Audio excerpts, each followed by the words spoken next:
Salut les filles, du coup, on a improvisé un live avec Lisa parce que Lisa ne connaît rien à l'autorégulation, mais elle a jamais eu de troubles du comportement alimentaire, elle a jamais eu non plus à faire de régime pour maintenir son poids ou en tout cas une envie de maigrir. Et on s'est rencontrés tout à l'heure pour un brunch et elle me demandait un petit peu qu'est-ce que je faisais comme métier. Et donc quand j'ai commencé à lui expliquer, elle m'a dit mais c'est quoi l'autorégulation, raconte-moi. Et elle a commencé à me poser des questions super intéressantes et je me suis dit waouh, mais ça serait incroyable de pouvoir faire cet échange en live avec vous pour que vous puissiez voir l'état d'esprit de quelqu'un qui a jamais fait de régime, qui a jamais eu peur de grossir et qui s'autorégule sans même le savoir. Donc du coup je lui ai dit Lisa, vas-y, on fait ça en live tout à l'heure sur Insta après le brunch. Donc voilà, on s'est improvisé un petit coin pour faire ça. On a mis en pause la conve toutes les deux pour que vous puissiez en profiter et que vous puissiez vous rendre compte en fait de ouais, vraiment qu'est-ce que c'est manger sans se prendre la tête, sans grossir, etc. Et que c'est un état que tous les êtres humains ont et que les régimes viennent dérégler. Donc voilà, Lisa, du coup, juste pour vous faire une petite intro, c'est une entrepreneuse qui se lance dans la communication animale. Je vous mettrai son Insta en dessous si vous avez envie d'aller voir un petit peu ce qu'elle fait. Elle est super gentille. Et puis tu pourras nous en parler un peu à la fin du live aussi de ton activité si tu as envie. Okay. Alors du coup, c'était quoi la première question quand je t'ai parlé de mon activité qui t'est venue en tête? Donc d'abord, je t'ai demandé de m'expliquer ce que tu faisais et quelle transformation t'as apporté aux personnes que t'accompagnes. Ouais, du coup, ce que je fais, c'est que j'accompagne les femmes qui ont peur de grossir et qui doivent se restreindre pour ne pas grossir ou qui veulent se restreindre pour maigrir, à manger librement en fait, comme toi, c'est-à-dire sans se prendre la tête, sans calculer le gras, le sucre, les calories, l'huile et tout ça, et sans se prendre la tête sur le poids aussi. Parce que comme je te le disais, toi tu manges sans réfléchir à ce que tu manges et tu grossis pas, ton poids il est normal, t'as pas de grosses fluctuations, c'est bien ça? Oui, oui, oui, tout à fait. Globalement, mon poids est stable. En fait, c'est vraiment pas une préoccupation pour moi. Tu veux que je le tienne? Peut-être, comme tu veux. C'est pas une préoccupation pour moi parce que de ce que je peux observer, s'il y a des fluctuations, c'est plus ou moins 2 kilos, je dirais, en fonction de ce que je fais, aussi en fonction du sport. Parce que quand je fais du sport, si je prends du muscle, je prends du poids, mais je sais que c'est normal et du coup c'est même positif. Moi, mon moyen de grossir, entre guillemets, c'est de faire du sport. Parce que je peux pas grossir à travers la nourriture parce que sinon je me sens pas bien. Et donc ce que je t'expliquais, c'est que par exemple, je pourrais pas manger hyper gras tous les jours parce qu'en fait, je me sens pas bien dans mon corps et donc en fait naturellement, j'ai pas envie de manger comme ça. Ça peut être exceptionnel, mais sinon c'est vraiment particulier au cas par cas. Du coup, ce que tu dis, c'est hyper intéressant. T'as dit que ton poids variait de 2 kilos en plus ou en moins, c'est en fonction de qu'est-ce que tu manges, le sport que tu fais, le cycle menstruel aussi, j'imagine. Et ça, les filles, c'est hyper intéressant parce que c'est un signe de l'autorégulation. Le poids, on ne peut pas garder un poids fixe au kilo près, au gramme près, parce que le corps est un être vivant et tout comme la météo change, la météo du corps change aussi. Et en fait, le poids varie. Et on appelle ça des variations de poids et c'est normal dans l'autorégulation. Ce qui est anormal ou là où on peut se préoccuper, c'est quand il y a des prises ou des grosses pertes de poids. Mais quand le poids varie de plus ou moins 2 kilos, et c'est ce que la science dit, ce sont des variations de poids. Il faut savoir que ce n'est pas du gras qui part ou qui revient, c'est des variations soit de muscles parce qu'on va se muscler, faire du sport, etc. Soit c'est la rétention d'eau qui change en fonction du cycle menstruel, de ce qu'on a mangé, du nombre de... Enfin, le sel qu'on a mangé, etc., qui favorise la rétention d'eau. De la saison aussi, on va faire plus de rétention d'eau à certaines périodes de l'année. Et donc tout ça c'est normal, donc c'est cool que tu parles de ça et que tu dises en fait ok, mon poids il bouge, mais en fait il bouge jamais vraiment plus que cette fourchette de 2 kilos et je m'en préoccupe pas parce que je sais que ça se régule tout seul. L'autre chose que tu as dit aussi qui était hyper intéressant et j'ai envie de revenir sur ça, j'espère les filles que vous entendez pas trop le vent, la belle ville à Toulouse, mais grave. Les filles aussi, ce que tu disais qui est hyper intéressant, c'est j'arrive pas à manger trop gras parce qu'après je me sens mal. Est-ce que tu peux expliquer un peu ce que tu ressens à la fois quand tu es devant ton assiette, à la fois après quand tu as mangé peut-être un peu trop par rapport à ce que tu as ressenti? Est-ce que tu peux partager ça? Oui, alors je pense qu'il y a deux choses. Là on parle du gras, il y a le côté gras et il y a aussi le côté sucré. Je le ressens pas forcément de la même façon. Mais pour ce qui est du gras, ça peut être trop cool sur le moment, donc de manger quelque chose de vraiment gras. Mais après, je vais pas forcément me sentir bien. Alors, en termes d'effet, ça dépend. Je vais avoir mon ventre plus lourd. Je sens que ma digestion, elle se fait moins bien. Et c'est comme si ça me ralentit. Enfin, je me sens moins bien, donc j'ai comme moins d'énergie.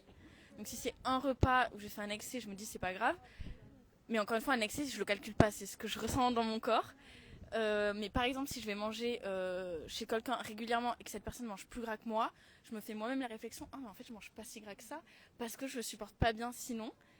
Et qu'en fait au bout d'un moment j'ai un peu une sensation d'écœurement et donc j'ai plus envie de manger comme ça. Comment tu la ressens cette sensation d'écœurement? Parce que du coup c'est une sensation de rassasiement et ou de satiété en fonction. Il y a plein de filles qui me suivent sur le compte Insta qui se disent mais comment le corps peut dire stop et comment je peux entendre mon corps me dire stop alors que ça fait des années que je mange tout le temps au-delà de ma faim ou énormément de sucre, énormément de gras dans les compulsions. Est-ce que tu peux leur expliquer comment toi tu le ressens dans le corps pour essayer de les guider un peu et leur montrer que c'est tangible, que c'est concret quoi, que c'est pas un truc qu'on s'invente? Ouais, alors je réfléchis du coup en même temps parce que comme justement je connais pas ce que tu fais, c'est hyper intéressant parce que moi je partage vraiment mes ressentis naturels dans mon quotidien mais sans les connaissances que par exemple toi t'as. Donc tu peux mettre des mots, des connaissances sur ma sensation. En fait, quand je suis en train de manger, je peux sentir qu'à un moment, là j'ai plus faim. Donc si j'ai envie de finir, je peux pousser. Mais je sais que derrière, ça va être plus lourd à digérer, que je vais me sentir moins bien. Si c'est vraiment beaucoup, ça peut avoir un impact sur ma nuit, où je vais dormir moins bien, mon sommeil sera plus agité. Mais si c'est par exemple à Noël, j'ai beaucoup trop mangé parce que c'est un repas de famille pour les fêtes, etc. Après, je vais être sur le canapé comme une larve, mais je sais que ça va passer, il faut que j'attende que ça se digère. Et le soir, j'aurai beaucoup moins faim. Donc encore une fois, si j'ai beaucoup moins faim, je vais moins manger. Ça sert à rien que je fasse un repas comme d'habitude, alors que j'ai beaucoup moins faim. Donc je pense que c'est aussi écouter cette sensation. Ouais. Et ça, c'est vraiment un signe de l'autorégulation. C'est-à-dire que même si on mange plus que besoin à un repas, en fait, l'autorégulation va nous donner moins faim derrière. L'intelligence du corps va faire qu'on aura moins envie de manger derrière pour justement réguler ça dans les jours qui suivent. Mais concrètement, comment tu sens que tu as moins faim? Comment tu sens, tu disais une sensation d'écœurement un peu tout à l'heure, tu parlais de ça. Comment tu sens que là, ton corps, il dit non, c'est bon, j'en veux plus ou j'ai moins envie de manger? Oui, je réfléchis parce que c'est dur à définir parce que j'ai jamais essayé de traduire ça en mots. Mais c'est vraiment, en fait, si j'ai envie de manger, d'où ça vient? Est-ce que ça vient de mon corps, mon ventre qui est vide et du coup qui a besoin d'énergie? Ou est-ce que ça vient de ma tête qui a envie de pallier autre chose, de se dire là par exemple j'ai pas envie d'aller faire ça ou de travailler sur ça, peu importe pourquoi. Et du coup si je mangeais un truc, ce serait pas mal, comme ça me ferait fuir mon activité. C'est vraiment d'où ça vient. Est-ce que c'est vraiment dans mon corps besoin d'énergie, de se nourrir, ou ma tête qui a envie de trouver une excuse pour pas faire autre chose, je dirais. Ok, et du coup quand tu manges, qu'est-ce qui se passe? Tu vois, peut-être la première bouchée, comment tu la sens, la cinquième, comment tu la sens, la dernière que tu vas prendre parce que tu sens que là t'as plus faim, comment tu la sens? Est-ce que tu pourrais faire un petit process comme ça de ce que tu ressens? Ouais, donc si j'ai vraiment faim, en partant de ce constat-là, si j'ai vraiment faim au début, je pourrais presque avoir tendance à manger trop vite parce que j'ai faim. Okay. Mais petit à petit, si je suis pas pressée, parce que si je mange en 10 minutes, je sens que tout est bouleversé et qu'en fait j'ai pas le temps d'avoir cette sensation de satiété. Et du coup c'est un peu le bordel et je pense que la digestion se fait moins bien. Enfin bon bref. Mais sinon, je sens petit à petit au fur et à mesure que je mange, j'ai comme une sensation de satisfaction parce que mon ventre se remplit, j'imagine. Et il y a un moment, cette sensation de faim que j'avais, elle disparaît. Et du coup je commence à sentir, est-ce que si je continue à manger, c'est parce que j'ai encore besoin de manger, ou est-ce que là je vais aller au-delà de la limite et donc je me remplis pour me remplir, on va dire. Donc c'est vraiment écouter ça. Et il y a des fois j'ai envie de manger plus, c'est peut-être pas que mon corps ait besoin et du coup je vais un petit peu plus loin, mais c'est pas grave, c'est toujours l'équilibre entre envie et besoin tant que ça reste mesuré. Donc là, ce dont tu es en train de parler, c'est vraiment la différence entre satiété et rassasiement dans les termes techniques. Okay. Donc la satiété, c'est le besoin de manger, c'est vraiment j'ai besoin de calories, mon corps a besoin de calories pour pouvoir fonctionner et donc j'ai faim. Et après, quand j'arrive à satiété, j'ai plus faim, mon corps n'a plus besoin d'énergie. Et le rassasiement, c'est l'envie de manger. C'est comment j'ai envie de me faire plaisir en mangeant. Okay. Et donc parfois, la satiété et le rassasiement, ils sont pas corrélés. Ça veut dire que tu peux ne plus avoir faim, donc tu as atteint ta satiété, mais tu as toujours envie de manger parce que c'est trop bon. Okay. Et là, tu es dans le rassasiement. Et souvent, on prend du poids. Beaucoup de femmes prennent du poids dans mes accompagnés parce qu'elles atteignent leur satiété avant d'atteindre le rassasiement. Et donc, ça veut dire qu'elles vont manger tout le temps au-delà des besoins du corps pour remplir les besoins du cœur. Besoin du corps, satiété, qui a besoin d'énergie, calories. Besoin du cœur, rassasiement, qui a besoin de plaisir et d'émotions positives en mangeant. Et donc là, tu es en train d'expliquer que parfois tu atteins ta satiété, mais tu as toujours envie de manger, donc tu n'as pas atteint le rassasiement, et du coup tu vas manger un peu plus que ta satiété, un peu plus que les besoins de ton corps, pour te faire plaisir au niveau émotionnel. Et c'est ok parce que tu sais que dans les jours d'après, ça va se réguler. Ok, oui. Donc j'ai une question par rapport à ça qui me vient. C'est, j'ai l'impression, une fois que j'atteins la satiété, mais pas le rassasiement, si je m'arrête juste à la satiété, je vais avoir faim plus vite derrière. J'ai besoin de manger un peu plus pour que ça tienne plus longtemps dans le temps. Ok, donc là il y a plusieurs choses qui peuvent rentrer en compte. La première, c'est est-ce que c'est du coup un besoin de manger qui va... J'espère que vous nous entendez bien avec le vent. Est-ce que c'est un besoin de manger, vraiment besoin, genre la faim, le corps qui a besoin de manger au niveau calorique, ou est-ce que c'est une envie de manger? Comme tu t'es pas fait assez plaisir dans ce premier repas, est-ce que du coup tu n'as pas une sorte de compensation de comme j'ai pas eu assez de plaisir, mon seau de plaisir il est vide, il faut que je le remplisse encore plus au prochain repas, voire avant le prochain repas. Donc ça c'est une première question. Si c'est pas ça, ça peut être que faut savoir que la satiété, pour qu'elle soit vraiment qu'elle dure dans le temps, il y a besoin de manger les 3 macros au repas. Donc glucides, lipides et protéines. S'il manque une des macros ou qu'il y en a une qui est insuffisante, là ça c'est pas grave, mais c'est juste que la satiété va tenir moins longtemps dans le temps. Voilà. Et après, il y a plein d'autres choses qui peuvent venir en compte. La fatigue qui peut donner des fringales et qui peut donner faim plus tôt. Le stress, l'émotionnel, le social. Enfin bref, tout ça, on le voit dans l'accompagnement. Les saisons. En hiver, on a plus envie de manger gras et chaud. Et en été, plutôt léger et frais quand on a un corps qui est bien régulé. Genre, ça va être dur de manger une glace sur les pistes de ski quand on se pèle et qu'il fait moche. Et ça va être dur de manger une tartiflette à la plage quand il fait 50 et qu'on est en train de faire bronzette, tu vois. Et en fait, ça, ce sont des signes d'un corps régulé aussi. De l'autorégulation, carrément. Ok, ouais, hyper intéressant. J'allais rebondir sur quelque chose. Attends, j'essaie de me souvenir. Oui, justement, quand tu parlais des 3 macros, effectivement, je me rends compte que si j'ai pas assez de protéines dans mon assiette, parce que depuis quelques années, je mange plus de viande, donc il faut remplacer la viande par d'autres aliments. Mais au début, le temps d'apprendre justement comment faire mon assiette sans viande, il y a des fois, j'avais pas assez de protéines. Et là, je sentais direct l'effet de j'ai faim beaucoup plus tôt parce qu'en fait, les protéines, ça tient au corps. Ouais. Et si j'en ai pas assez ou s'il y en a très peu, je ressens directement l'effet. Mais oui, je pense que des fois, dans ce que tu expliquais entre la satiété et le rassasiement, des fois, il peut y avoir un petit côté routine ou habitude qui rentre en compte. Parce que si par exemple je prends toujours un dessert, même si j'ai déjà atteint ma satiété, je vais être en mode j'ai envie de mon petit dessert, donc je vais quand même le prendre. Pour arriver peut-être au rassasiement, mais aussi parce que j'ai envie d'avoir ce goût sucré à la fin. Même si c'est un fruit, hein, c'est pas forcément un gros gâteau au chocolat. Mais est-ce que quand tu fais ça, tu culpabilises? Le repas d'après, tu vas te dire je vais moins manger ou je vais vraiment essayer de pas prendre mon dessert? Ou est-ce que ça influence ton comportement, ta peur de grossir que tu n'as pas, hein, mais est-ce que du coup ça te crée une peur de grossir? Est-ce que ça te crée une tension de je vais aller me peser pour vérifier que mon dessert il m'a pas fait prendre du poids? Ou qu'est-ce que ça fait en fait que parfois tu te dises allez j'ai envie d'un dessert, j'ai plus faim mais je me l'autorise? Enfin, c'est même pas je me l'autorise, c'est je me fais plaisir.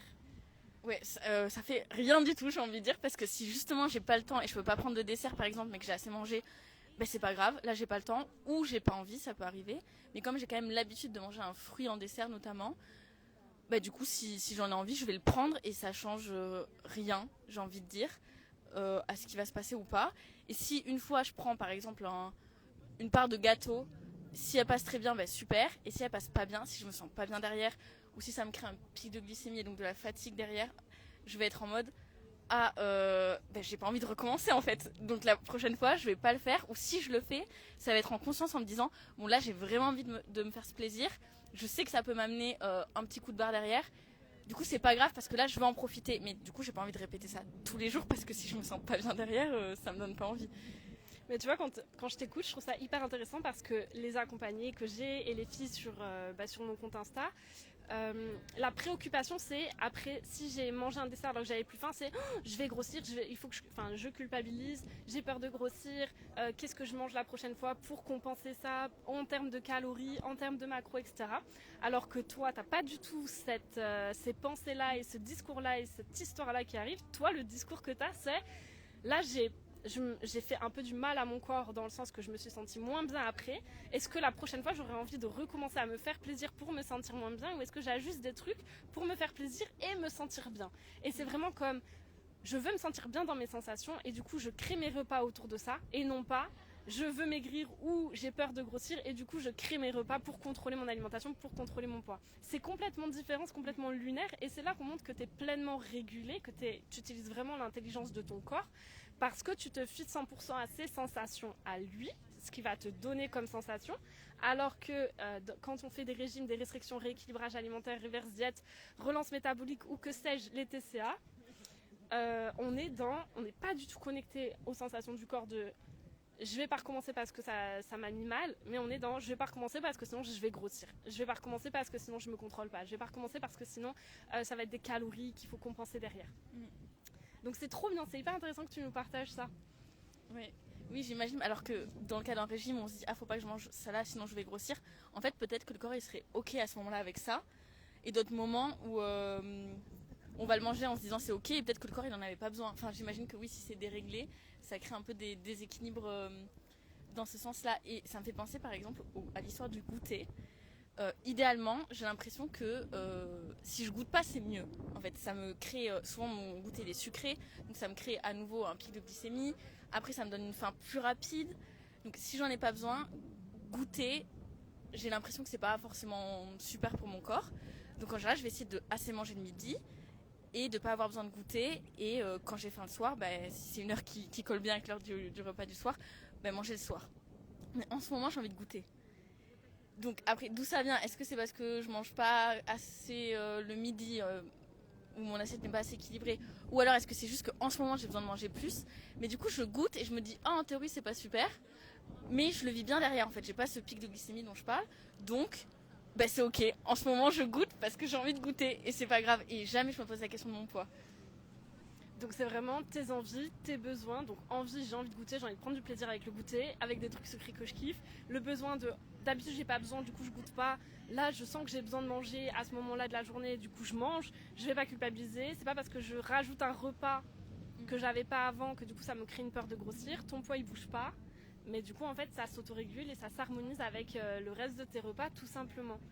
Et tu vois, donc toi tu sens ça. Moi par exemple je sens que quand je me lève j'ai pas forcément besoin de manger le matin, genre ça me stresserait plus, je sens que ça stresserait mon corps de devoir me forcer à manger parce que j'ai vraiment pas faim, je ressens pas comme une envie vraiment de manger, mais du coup moi mes horaires de repas qui correspondent à mon corps c'est plutôt 11h et 19h et c'est très rare que je prenne un goûter, mais pas parce que non je n'en prends pas parce que j'ai peur de grossir ou quoi, juste parce que je ressens pas le besoin, j'ai pas mon corps qui me dit viens on mange. Mais si mon corps à un moment comme toi là il te dirait viens on mange, je me dirais vas-y on mange. Et donc il y a des jours, c'est rare, mais il y a des jours où j'ai faim et du coup je me prends je sais pas, si je suis en ville par exemple et que je sens que j'ai vraiment faim à 4h, je vais me prendre un gâteau, je vais me prendre, je sais pas, même parfois ça m'est arrivé de me prendre un kebab, tu vois, parce que c'est facile à emporter et tout, à 4h. Et mon poids ne bouge pas et je vais pas compenser le soir. Je vais juste revenir à l'écoute continuer d'écouter mon corps. Et le soir, sûrement que j'aurai moins faim et du coup, je mange un peu moins. Et voilà. Et en fait, c'est comme ça que ça se fait. Et Ouais, j'imagine que c'est vraiment important de s'écouter parce que tu vois dans ce que tu dis, moi à l'inverse le petit déjeuner il est hyper important parce que si je prends pas de petit déjeuner, pas instantanément quand je me lève, en général je dirais que c'est 3/4 d'heure, 1 heure après, si je déjeune pas le matin, en fait je meurs de faim, je suis pas bien, j'ai pas d'énergie pour ma matinée, j'ai vraiment besoin de manger quelque chose le matin pour me sentir bien jusqu'au repas du midi. Sinon en fait j'ai juste trop faim, donc c'est vraiment pas agréable. Donc c'est vraiment s'écouter pour voir comment chacun fonctionne. Exactement. L'autorégulation c'est très personnel à chacune et c'est pour ça que c'est important de reconnecter à son propre corps, à ses propres besoins, d'apprendre à se connaître en profondeur et arrêter de dupliquer un système petit-déj, midi, goûter, soir. En fait il y a des pays ils mangent que 2 fois par jour, il y a des pays ils mangent 5 fois par jour. Est-ce qu'ils sont tous gros dans ces pays? Non. Est-ce qu'ils sont tous maigres, ceux qui mangent 2 fois par jour? Non. Et en fait, c'est vraiment se rappeler que l'organisation des repas, c'est surtout une organisation qui a été posée par la société pour organiser la société, organiser le temps de travail, organiser les repas familiaux, etc. Et c'est plus une organisation sociétale pour faciliter la vie en communauté, plus que quelque chose qui est basé sur les besoins du corps. Et c'est pour ça que c'est important, quand c'est possible, de vraiment se reconnecter à nos propres besoins à nous. Moi, aujourd'hui, je peux manger à 11h et 19h parce que je travaille de chez moi, etc. Mais même quand je bossais à Airbus, par exemple, j'étais la première à aller manger à 11h30. Alors qu'il y en a, ils allaient manger à 13h. Et c'est OK, en fait. Et quand je rentre, pour le coup, à Airbus, j'avais faim quand je rentrais. Et donc, je mangeais à 17h mon repas du soir. à 17h, je mangeais mon repas du soir. Et il y a des gens qui me disaient, quoi, tu manges à 17h ton repas du soir, n'importe quoi. Mais il faut pas se rappeler qu'en Irlande, ils mangent leur repas du soir à 17h. Et après, ils se prennent une petite soupe ou quoi à 20h, 21h, si jamais ils ont encore faim et qu'ils ont envie de se caler un peu. Mais voilà, c'est hyper important d'apprendre à se connaître, apprendre à connaître ses besoins, apprendre à connaître comment son corps fonctionne, comment les hormones sont régies. On a toutes des corps différents, tout comme on a des cycles menstruels différents, tout comme on a des design humains différents, tout comme on a des morphologies différentes, des métabolismes différents. On ne peut pas tous se caler sur... on n'est pas des machines, quoi. On n'a pas été créés en série. Donc c'est important de rappeler ça, ouais, c'est cool. Ouais. Et j'aimerais revenir sur ce truc, si par exemple, quand tu disais, imagine je suis chez quelqu'un, je mange chez cette personne et elle mange très gras, et moi j'ai pas l'habitude de manger si gras, comment ton corps il va te dire, non mais là c'est trop gras pour moi? Parce que toi vraiment, donc on l'a bien compris, on l'a bien vu et c'est très clair, tu n'es pas en train de te dire, ah c'est trop gras, j'ai peur de grossir, de prendre du poids, etc. C'est vraiment, c'est trop gras, je me sens mal dans mon corps, dans le sens, pas mal, je me sens grossir, mais mal de... ça me met de la fatigue, je me sens moins alerte au niveau mental, je dors mal, etc. Donc mal vraiment dans les sensations ouais, les sensations corporelles, quoi. Ton corps te dit ça va pas, c'est trop gras. Et comment tu ressens cette autorégulation revenir? Donc est-ce que parfois ça te donne envie de choses, plus de fruits, plus de frais? Est-ce que tu as des envies comme ça parfois, comme on dit, tu sais, les femmes enceintes elles ont envie de fraises? Est-ce que parfois tu as des envies comme ça dans ton quotidien qui pop, tu sais pas pourquoi, mais genre là tu as envie de manger du chocolat, là tu as envie de manger des fruits, là tu as envie de manger des pâtes carbo bien grasses? Est-ce que ça t'arrive ça? Ça m'arrive un peu. Du coup, quand c'est moi dans mon quotidien, pas spécialement parce que j'équilibre déjà mes repas comme ça. Mais si je mange chez quelqu'un, je vis, on va dire, chez quelqu'un plusieurs jours qui mange plus gras et moins de légumes et moins de fruits, je vais être en mode, en fait, j'ai besoin de fruits là. Enfin, oui, je ressens ce besoin de tel aliment, enfin, tel type d'aliment. Mais ça me fait penser aussi à une expérience quand je suis partie en Thaïlande. J'y suis restée 1 mois et demi. Et là-bas, je trouve qu'ils mangent gras, en tout cas par rapport à ce dont j'ai l'habitude. Donc au début j'étais là, ah trop bien, je mange pas de thaï, même à chaque repas j'étais là, ouais trop bien. Et au bout d'un moment j'étais là, le pad thaï je commence à plus trop pouvoir en fait. J'ai besoin de changer et de manger autre chose. Et c'était pas forcément simple de trouver une cuisine autre que thaïlandaise. Et leur plat pour moi il y a quand même, je sais même pas si c'est de l'huile, mais si c'est beaucoup d'huile. Enfin c'est des plats lourds par rapport à ce que j'ai l'habitude de manger. Et donc en fait là j'ai commencé à grossir. Un petit peu. Mais en 1 mois et demi j'ai commencé à voir sur mon corps que je prenais un peu plus de poids et en fait plus ça allait, moins je me sentais bien et j'étais en mode j'ai besoin de manger européen en fait, rien que du pain avec un œuf, j'en sais rien, enfin mais un truc beaucoup plus sain, beaucoup moins gras. Et pour la première fois je me suis découverte en train de grossir, mais parce que là ça commençait à être sur 1 mois et demi, sur du plus long terme, et j'avais vraiment cet appel de nourriture plus française, enfin des choses que je mangeais plus là-bas et qui me manquaient vraiment.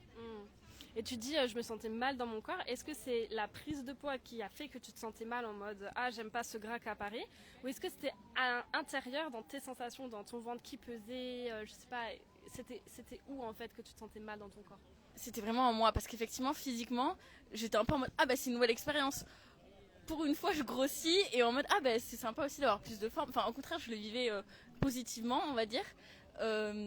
Mais non, c'était vraiment dans mon corps, c'est vraiment cette sensation un peu d'écœurement, je dirais, et d'avoir besoin de quelque chose de plus sain à mes yeux, dans le sens, même la sensation en bouche, plus sèche d'une certaine façon, pas aussi grasse. Et c'est vraiment dans mon corps, en fait, de quoi j'ai envie. Si je pense à nouveau un pad thaï, alors que justement j'en ai mangé plein, bah, ça me donne pas envie de vomir, faut pas abuser, mais plus cette idée d'écœurement. Ouais, mais là j'ai vu, t'as fait il y a eu ce truc de et c'est vraiment ça c'est le rassasiement, ça c'est pas la satiété, c'est le rassasiement, l'envie de manger, parce que le rassasiement ça peut être genre, il y a le rassasiement spécifique et le rassasiement global. Donc rassasiement spécifique, j'en ai ras le bol des pad thaï, mais par contre ça me ferait grave plaisir de manger une salade de fruits ou de manger du pain et des œufs comme t'as dit. Et c'est ça le rassasiement, c'est-à-dire qu'on peut ne plus avoir envie d'un type d'aliment, mais avoir envie d'autre chose. Et le rassasiement global, c'est quand on n'a plus envie de rien. Là, c'est bon, je me suis fait assez plaisir avec l'alimentation, j'ai plus besoin de manger pour me faire plaisir. Ouais. Donc c'est rassasiement spécifique. Moi, j'ai beaucoup voyagé aussi, et c'est vrai que peu importe le pays où j'allais, à un moment, j'en pouvais plus. Et en fait, pareil, il y avait comme ce truc de, ça me dégoûte en fait. C'est bon, mais mon corps n'en veut pas, vraiment pas, et j'arriverai même plus à manger une cuillère. Et ces envies, genre je me dis mais de quoi j'ai envie? Du coup, j'ai trop envie, je sais pas, moi j'adore les pâtes, donc de pâtes. J'ai trop envie Bah, par exemple, quand j'étais en Irlande, j'étais en Irlande, j'avais trop envie d'un bon poulet du dimanche cuit au four, par exemple. Ça me manquait trop parce que je trouvais que là-bas, là où dans la famille où j'étais, pour le coup, ils mangeaient pas très gras et je sentais que je manquais de gras pour le coup. Oui. Et les poulets du dimanche bien croustillants avec les patates et toute l'huile, en fait, c'est le gras du poulet qui a fondu sur les patates. Genre, c'était le truc dont j'avais besoin. Et l'autorégulation, c'est ça, ces envies qui changent. Et du coup, pour vous, les filles qui nous écoutez, c'est un conseil que je donne aussi à mes accompagnés. Quand vous savez pas quoi manger ou pour essayer d'aller tester cette autorégulation, de vous visualiser en fait, ok, si là devant moi j'ai une salade de fruits, est-ce que j'ai envie de la manger? Si j'ai un poulet du dimanche, est-ce que j'ai envie de le manger? Si j'ai une tartiflette, est-ce que j'ai envie de le manger? Si j'ai des sushis, est-ce que j'ai envie de les manger? Et le corps va réagir et comme ça vous allez pouvoir vous reconnecter à ces sensations et à sa manière de communiquer de ça oui, ça non, ça oui, ça non. Et le corps sait faire son propre équilibre. Et c'est ça qui est chouette. Et tu l'as senti en plus quand tu as du coup passé végétarienne et que tu as enlevé les protéines animales. Et à un moment, tu t'es dit, oh là là, mais il me manque quelque chose dans mes assiettes. Genre, je le sens, mon corps, il t'en manque, ça me donne faim, etc. Je me sens pas complète, quoi, rassasiée. Et du coup, tu rajoutes plus de protéines dans tes repas maintenant pour ça. Et non pas pour équilibrer parce que la santé a dit qu'il fallait équilibrer les assiettes, mais parce que ton corps demande l'équilibre et qu'il te demande cette catégorie d'aliments davantage. Et c'est ça, les recommandations santé, en fait, elles sont là pour toutes les personnes qui n'arrivent pas à connecter à l'intelligence du corps. Mais tout le monde a cette capacité de connecter à cette intelligence du corps. Et beaucoup de gens le font comme Lisa sans s'en rendre compte. C'est-à-dire que Lisa, l'autorégulation, il y a 2 heures, elle ne savait pas ce que c'était. Et là, elle est en train de découvrir, ah mais en fait, je fais tout ça de manière inconsciente, c'est ce qu'on disait à table. Alors qu'en fait, il y a vraiment une science et des études dessus et des accompagnements là-dessus. Alors que moi, je le fais, mais sans savoir que je le fais. Et c'est ça qui est beau. Et en fait, les filles, c'est à ça. Votre but là, c'est de retourner à cet état qu'a Lisa, que moi du coup j'ai appris aussi après les TC à récupérer. Et donc tu me demandais c'est quoi la transformation des filles que tu as. Et moi les filles, dans l'accompagnement, dans ce qu'il y a sur le compte, etc., le but c'est pas forcément de perdre du poids. Le but c'est de retourner à cet état d'autorégulation naturelle, de réutiliser l'intelligence naturelle de votre corps. Et c'est en réutilisant cette intelligence naturelle là, cette autorégulation de la faim et du poids, que votre poids va s'autoréguler. Et si vous êtes en surpoids par rapport à votre poids d'équilibre, donc le poids d'équilibre c'est le poids que le corps est censé faire, bah du coup toi c'est le poids que tu gardes plus ou moins 2 kilos. Si vous êtes au-dessus de ce poids-là, en travaillant avec l'autorégulation et l'intelligence du corps, vous allez perdre le gras dont votre corps n'a plus besoin et vous allez retourner à votre poids d'équilibre. Donc oui, il y a des pertes de poids chez mes accompagnées parce que souvent après les régimes, on prend beaucoup de poids avec l'effet yo-yo, etc. Donc elles se retrouvent en surpoids. Mais quand elles mettent en place l'autorégulation naturelle du corps, elles perdent tout ce poids sans se restreindre, sans se priver, en mangeant des gâteaux, du chocolat et tout ça, parce qu'elles sont reconnectées à leurs signaux du corps et à cette intelligence-là.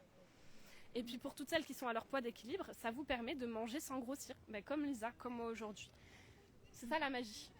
Oui, la magie qui n'a rien de magique en fait. Hein. On est né avec ça, c'est juste que quand on part dans les régimes, les TCA et tout ça, on oublie tout le contrôle qu'on vient mettre, ça vient déréguler toute cette connexion au corps et les hormones aussi dans le corps.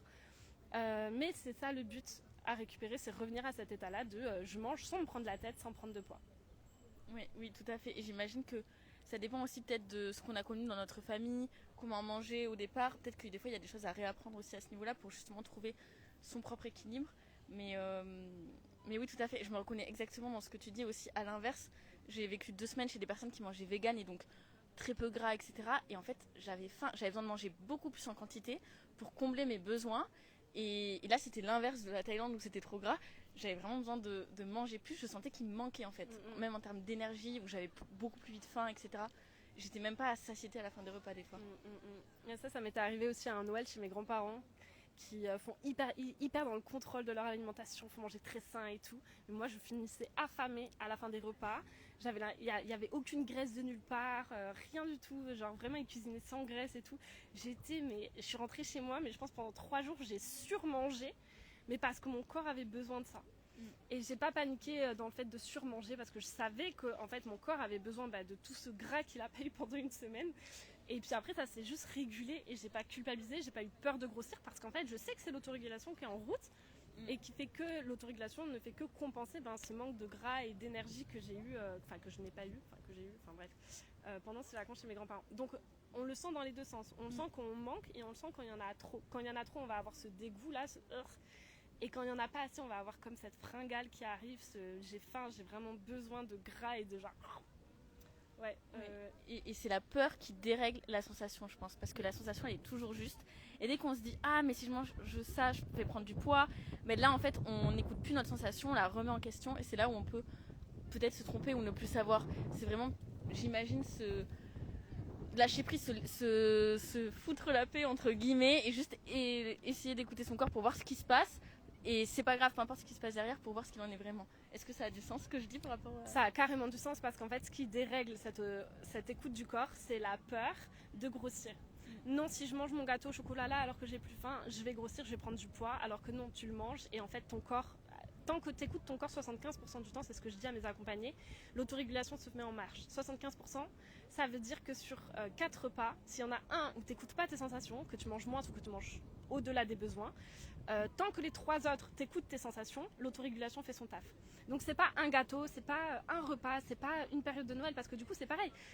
Si on étend ça sur les mois, si pendant 3 mois tu t'écoutes et que pendant un mois c'est un peu voyage et du coup t'écoutes pas trop ton corps parce que t'as envie de tout goûter, de tout manger et tout, si les 3 prochains mois tu t'écoutes, l'autorégulation revient. Et en fait c'est ça, l'autorégulation c'est vraiment... c'est pas tout constant quoi, enfin... C'est aussi la vie quoi, la mer elle est pas, c'est pas tout lisse, il y a des vagues, l'autorégulation c'est pareil, il faut apprendre à surfer au lieu d'essayer de contrôler et d'avoir une mer toute lisse, il faut apprendre à surfer sur les vagues. Et du coup c'est vraiment ce que tu dis, ouais. Et la peur vient mettre tout ça en péril, parce que du coup quand t'as peur tu veux tout maîtriser, tout contrôler, mais du coup t'écoutes plus rien, tu réfléchis tout avec la tête, mais ta tête n'a pas raison. Parce que ta tête est irrationnelle, les pensées sont irrationnelles à cause des peurs, et ça c'est ce qu'on voit aussi dans l'accompagnement du coup de The Queen, c'est le mental en mode survie qui dérègle l'autorégulation parce qu'il nous fait croire des trucs qui sont pas vrais. On croit qu'un gâteau ça va faire grossir, on croit qu'une banane ça va faire grossir, on croit que des pâtes le soir ça va faire grossir, alors que non c'est pas vrai. Donc ouais, t'as carrément raison, et du coup t'as bien compris le principe pour être arrivé à cette conclusion, c'est cool. Oui, c'est hyper intéressant et justement dans ce que tu dis, je vois des parallèles avec mon domaine qui n'a rien à voir, mais en fait, on fonctionne tous pareil. C'est vraiment écouter. En fait, on a tout en nous pour être bien, et donc c'est vraiment s'écouter et pas venir amener le mental qui va commencer à ajouter des questions et donc à éventuellement dérégler des choses. Mais d'ailleurs, est-ce que tu veux... là, on va clôturer le live. Les filles, si vous avez des questions, n'hésitez pas. Je regarderai après s'il y a des petites questions. Est-ce que tu veux nous parler un petit peu de ce que tu fais? Rapidement. Oui. Donc en quelques mots, je fais de la communication animale. Donc le principe c'est de donner une voix aux animaux. En fait, je me connecte à l'animal intuitivement pour lui donner la parole et je peux recevoir de sa part des informations sous différentes formes. Et ça permet aux personnes de mieux comprendre leur animal. S'il y a des problèmes de comportement, pourquoi mon animal agit ainsi, qu'est-ce qu'il veut me dire à travers ce comportement, ou même s'il n'y a pas de problème, qu'est-ce que mon animal pense, comment il se sent. Donc je vais vraiment être un intermédiaire entre l'animal et les personnes avec lesquelles il vit. Et donc justement quand on parlait des peurs, de dérégler, etc., comme la communication animale c'est quelque chose d'intuitif, puisqu'on peut se connecter à distance avec l'animal pour ressentir des choses de sa part, que ce soit émotionnel, des informations de sa vie, ses besoins, sa personnalité. En fait, dès qu'on rentre dans le mental et qu'on se dit « Ah mais j'ai peur, est-ce que ce que je reçois c'est juste ?», on se coupe de ce lien avec l'animal et on commence à activer notre tête. Alors que si on reste présent à écouter nos sensations et à ce qu'on ressent, en fait là on est vraiment dans le lien avec l'animal et on peut recevoir des informations de sa part. Donc c'est en ce sens que je vois aussi un lien entre ce que t'expliquais. Dès que tu te poses des questions, dès que tu as peur de quelque chose, tu reviens dans ta tête et tu te déconnectes de ton corps. Et la tête est souvent irrationnelle alors que le corps a souvent la réponse. Donc ouais, carrément. Où est-ce qu'elle te retrouve les filles si jamais? Sur Instagram, mon Instagram c'est lisa.fils en anglais, donc F2ELS.